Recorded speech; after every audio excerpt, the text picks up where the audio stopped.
नमस्कार, मेरा नाम है डॉक्टर अपूर्व धवन और इस वीडियो में हम बात करने वाले हैं ड्यूरेशन के बारे में, क्योंकि जितने पेशेंट हमारे पास आते हैं उनका सबसे पहला क्वेश्चन यही होता है कि मैं कितने टाइम में ठीक हो जाऊंगा। तो इस वीडियो के अंदर मैं कोशिश करूंगा कि सभी पेशेंट का जो कॉमन सा क्वेश्चन है कि कितने टाइम में हम ठीक हो जाएंगे, वो आज हम सॉल्व कर पाए, उस बारे में हम डिस्कस करेंगे। पैरालिसिस को ठीक होने में कितना टाइम लगेगा डिपेंड करता है कि आपको पैरालिसिस हुआ किस वजह से है। पैरालिसिस ब्रेन स्ट्रोक की वजह से हुआ है, क्लॉट की वजह से हुआ है, या ब्रेन हेमरेज की वजह से हुआ है, या स्पाइनल इंजरी की वजह से हुआ है। तो ये सबसे पहले चीज़ होती है जिससे थोड़ा ड्यूरेशन का हमें आइडिया मिल पाता है कि कितना टाइम लगता है पेशेंट को रिकवर करने में।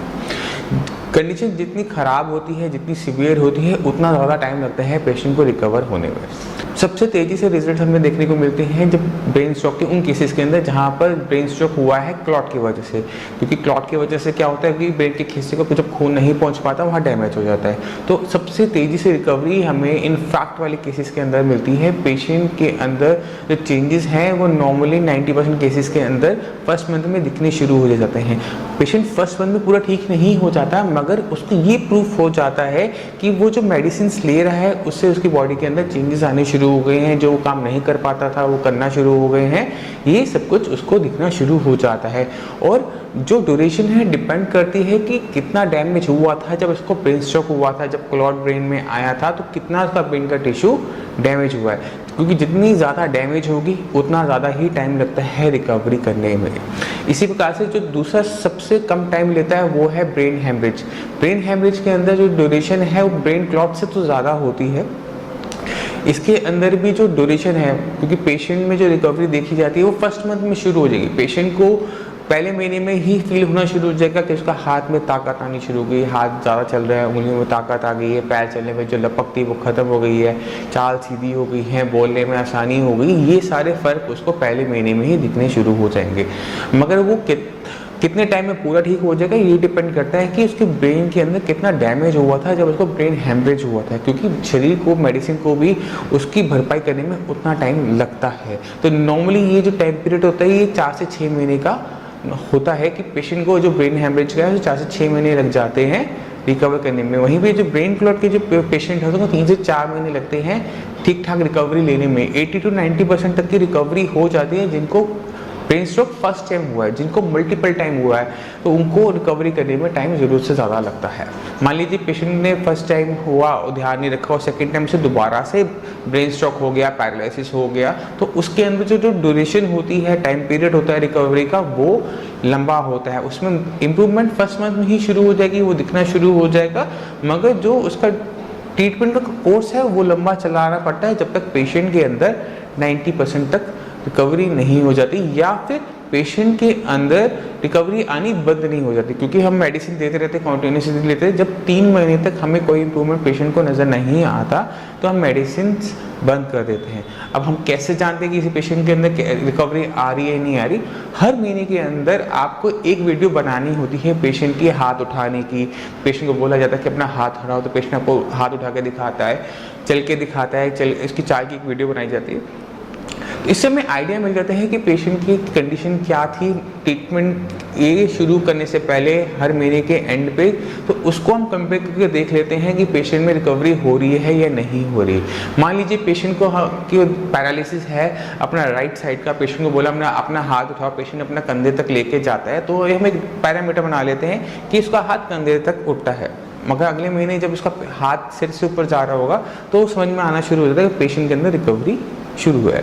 सबसे ज़्यादा टाइम जो लगता है रिकवरी के अंदर वो होता है स्पाइनल इंजरी। स्पाइनल इंजरी के जितने पेशेंट्स हैं उन्हें रिकवरी तो शुरू हो जाती है, मगर उनका जो इम्प्रूवमेंट मंथली बेसिस पर होती है वो बहुत कम होती है, वो सिर्फ 3 से 4% की होती है। तो उनका जो पीरियड होता है वो तकरीबन 20-1 महीने का होता है, कि उनको 20-1 महीने लगते हैं सिर्फ खड़े होने में, चलने में, थोड़ी सी मूवमेंट लाने में, चूल यूरिन का महसूस करने में उनको साल से 2 साल का टाइम लग जाता है। जो स्पाइनल इंजरी के पेशेंट हैं उनको थोड़ा सब्र से हमारे साथ काम लेना पड़ता है। इम्प्रूवमेंट आनी पहले महीने में शुरू हो जाएगी, हाथ के अंदर ताकत आनी शुरू हो जाएगी, पैर के अंदर ताकत आनी शुरू हो जाएगी, गर्दन संभालना शुरू कर देंगे। आपकी जो छोटी छोटी दिक्कतें हैं वो आपको सॉल्व होती हुई नजर आएंगी, मगर उसको ख़त्म होने में, पूरी तरह से उसको इंडिपेंडेंट होने में, दोबारा से प्रॉपर चलने में साल से 2 साल का टाइम लग जाता है ऑन एन एवरेज।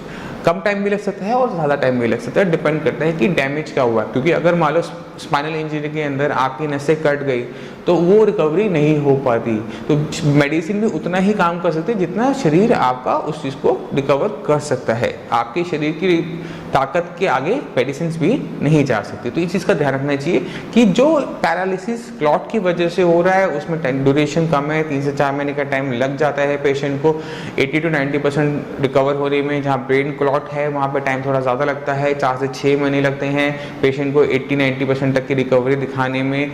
और पेशेंट जो स्पाइनल इंजरी के हैं उनको 1 से 2 साल का टाइम लग जाता है रिकवरी शो करने में, ठीक ठाक रिकवरी शो करने में।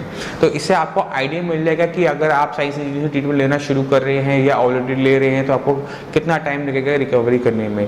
इसके साथ ध्यान क्या रखना होता है, इसके साथ तीनों आप पैरालिसिस का ट्रीटमेंट साइंस इंजीनियरिंग से ले रहे हो तो एक चीज़ का आपने ध्यान रखना है, वो है खटाई का।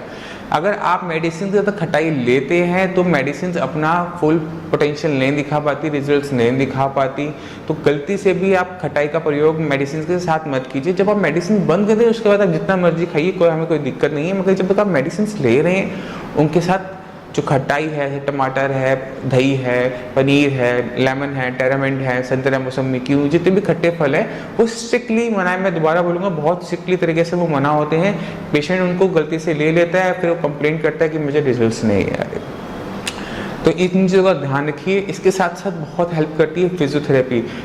ड्यूरेशन को कम करने के लिए क्या होता है कि मसल्स में, मान लीजिए आपको पैरालिसिस है 5-6 साल से, 5-6 साल से आपको आपके हाथ पैर में कोई इंप्रूवमेंट नहीं है, आप साइंस इंजीनियर के पास आते हैं और सडनली आपके हाथ पैर में दर्द महसूस होना शुरू होता है, तो पेशेंट घबरा जाता है। वो उसका दर्द का कारण ये होता है कि 5-6 साल में जो आपकी मांसपेशियाँ नहीं हिली वो सडनली उनमें ताकत आनी शुरू होती है, थोड़ा वो दर्द के साथ आती है। तो उसकी मालिश कीजिए, सिकाई कीजिए, फिजियोथेरेपी कीजिए, उसमें वापस ताकत प्रॉपर तरीके से आ जाएगी। तो फिजियोथेरेपी जो होती है, मसाज जो होती है, वो मसल्स को खोलने का काम करती है, उसमें दोबारा से लचकपन लेकर आती है, जिससे पेशेंट में जो रिकवरी का जो टाइम एंड पीरियड है, जो रिकवरी का टाइम पीरियड आपको दिखता है कि मेरी मांसपेशी में इतनी ताकत आ गई, वो कम हो जाता है, शॉर्ट हो जाता है। तो आप मेडिसिन के साथ साथ किसी और से मालिश ज़रूर करवाएं। आपने खुद नहीं करनी है कि आपके लेफ्ट हैंड पे तो अपने राइट हैंड से मसाज कर दी, ये मालिश नहीं चल पाती, ये हेल्पफुल नहीं हो पाती। किसी और को बोलिए कि आपके हाथ की एक्सरसाइज करवाए, किसी और को बोलिए आपके हाथ की मालिश करे, पैर की मालिश करे। इससे पेशेंट की जो रिकवरी टाइम ऑफ पीरियड है वो छोटा हो जाता है, मेडिसिन जल्दी छूट जाती है, पेशेंट जल्दी ठीक हो जाता है। मैं उम्मीद करता हूँ ये वीडियो आपको समझने में हेल्प करेगा कि कितना टाइम लगता है पेशेंट को रिकवर होने में पैरालिसिस में with the help of science injury medicine. अगर आपके माइंड में कोई भी डाउट हो तो आप नीचे दिए हुए नंबर पर कॉल करके हमारे डॉक्टर से बात कर सकते हैं। इसी के साथ मुझे आगे दीजिए, धन्यवाद।